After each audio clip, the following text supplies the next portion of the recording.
Goeiemiddag kykers, my naam is Adam Hartman, ek is hier vir NTV, ek is hier op Jan Hoekom Stadium in Walvis Bay en ons wag vir die groot game tussen die FNB Kudus en FNB Wanderers. Die twee gaan teen mekaar kragte meet, albei is bulle.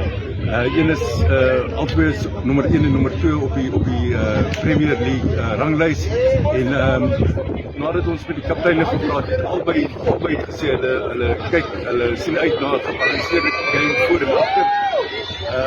Daar is verwagting hulle dissipline soos normaalweg tradisioneel tussen die twee spanne warm kan raak. Maar volgens die coaches sê hulle is gedissiplineerd. So die stadion is besig om vol te raak. Jy kan hoor die mense raak opgewonde, die energie is hoog hierso. Die oomblik is die tweede span game. Ons sien uit na 'n baie groot game vir albei. Is dit baie belangrik om bo aan die rangleer te bly. En so kom ons wag, afskop sal binne die volgende uur of so wees. En dit behoort 'n baie goeie game te wees en opwindende kykgenot.